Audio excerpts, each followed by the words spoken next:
to address you. So, Honorable Dr. Barnaba Maria Benjamin, Minister of Presidential Affairs, and the representative of His Excellency the President, Honorable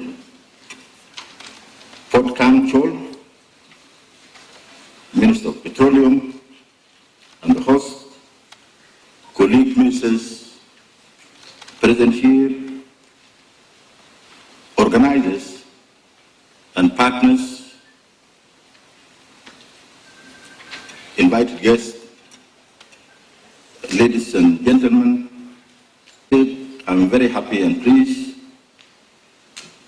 to be here in this very important conference. I wanted first to start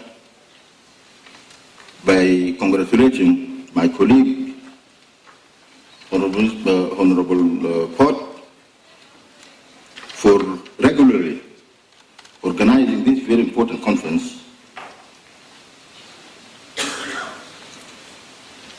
I am sure why the Ministry of Petroleum and partners organize this conference very often is, of course, a reminder to us about the importance of this sector. And I think every time we come and we meet here, we engage in a very insightful debate and also coming up with ideas that we need in order for us to address the challenges. And I think the previous speakers have mentioned a lot of challenges that we're facing as Africans and as developing countries. And therefore, we need to always organize such conferences for us to find solutions to the challenges that we are facing. For me also, the theme under which this year's conference is organized is timely. South Sudan, that's the theme, South Sudan, oil and power as engine of the East African growth. I wanted maybe to limit my contribution to this conversation to share with you the perspective as to what, in my view, can constrain South Sudan from becoming the engine of growth in the region. Or to put it in other words, what South Sudan needs to do to become the engine of the East African growth. For those who are new to South Sudan, oil revenue is an important source of revenue to the government of South Sudan. It marks around 85% of government revenues, the revenues that goes into budget. And also, oil production and oil proceeds provide almost near to 90% of the foreign currency reserves that we get as a country. The significance of oil resource to South Sudan is further underscored by the fact that South Sudan, like many other resource-rich countries, is faced with the challenge of transforming its resource wealth into other assets that can support sustainable development. For those who follow the debate on the theory and practice of all resource-dependent countries or economies, a persistent challenge for oil-producing countries like South Sudan has been one, how the country manages the impact of volatile prices on macroeconomic and financial stability. Two, how a country like South Sudan can increase competitiveness. 3, a consequent narrowing of the production base is also a challenge. 4, excessive reliance on commodities for both government revenue and export earnings is a challenge. 5, high vulnerability to fluctuations in commodity prices, of course, and then macroeconomic and financial sector vulnerability are all associated with the oil resources.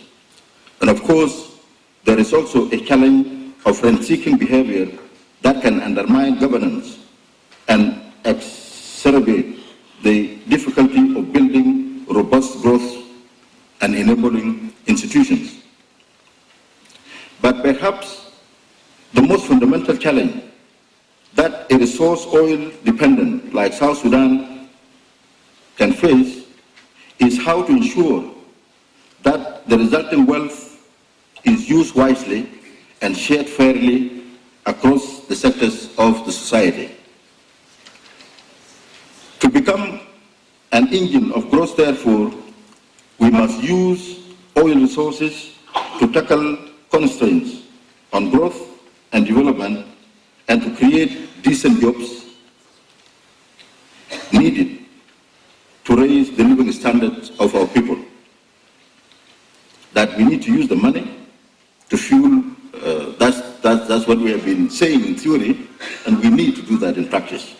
How do we use the oil resources to fuel agriculture, to fuel our tourism sector, mining sector, the animal resource wealth that we have, the service sector? That's the challenge that we have.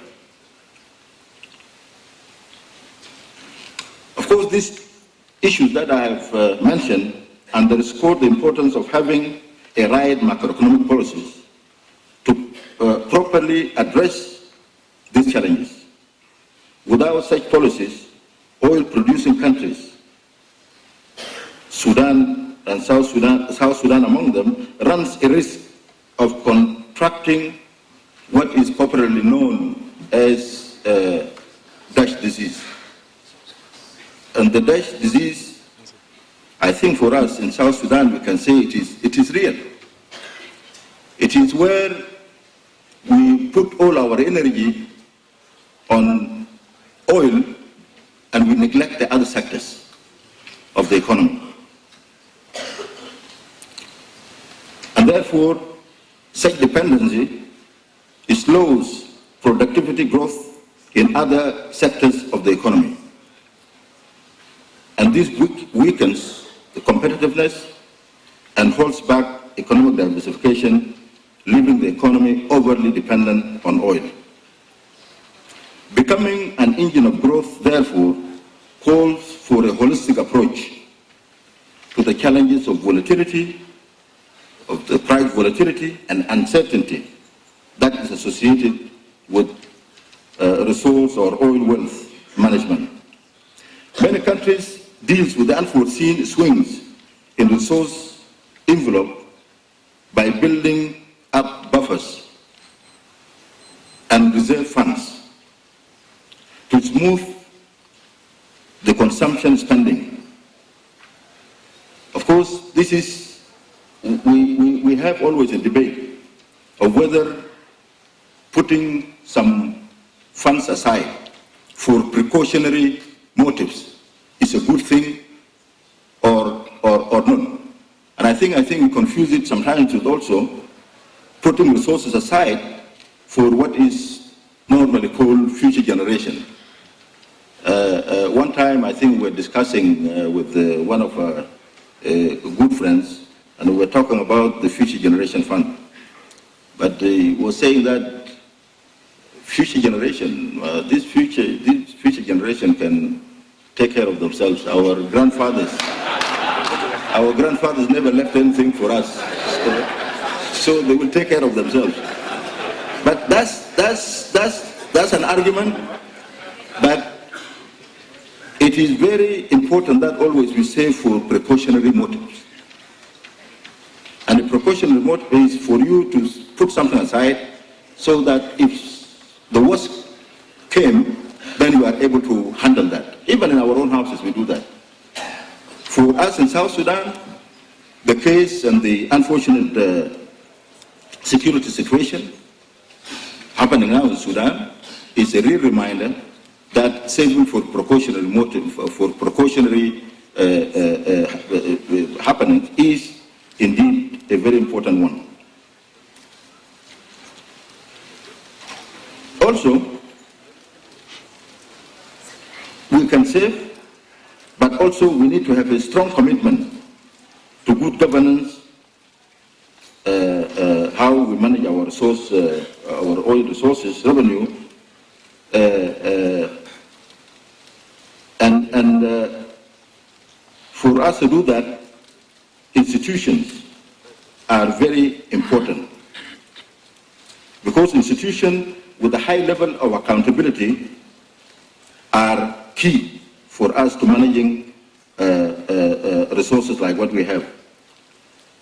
Example of countries in Africa here, even like Botswana, show the important role that a strong, independent, and accountable institutions can play in oil-producing countries. I also firmly believe that vigorous civil society is critical for achieving and maintaining a high standard of accountability. And I think there was a very important point that was mentioned earlier. We need to encourage our civil society to play their role. But the challenge that we face with our civil society, and I think it is something that we need to do, even the government, that we need to find a way of financing our civil society in a transparent manner, rather than us leaving them, with nothing, and therefore when they are financed by others, definitely conditionalities and attachments comes with that. So in many countries, I think there is a way whereby we can put funds that can be used for our civil society to do their work. Transparency is another important first step to ensuring accountability. The IMF has developed a guide on resource revenue transparency and the Code of Good Practice on fiscal transparency. The current public financial management reforms that we are undertaking are aimed to achieving these important objectives.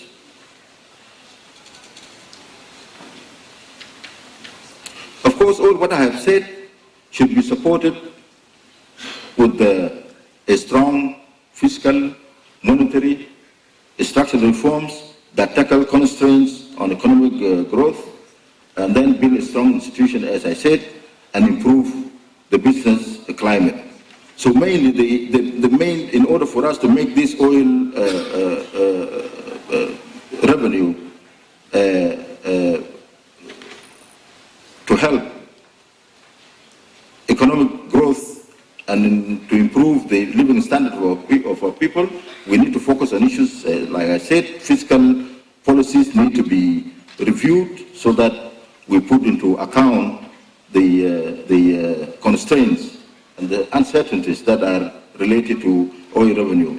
Also, our monetary policy, the way we manage our exchange rate is key, and of course, the issues relating to economic diversification and issues relating to strong institutions. I don't want to say more than what I've just mentioned, but once again, I think this conference is timely for us because, as I mentioned, we are engaged in a very ambitious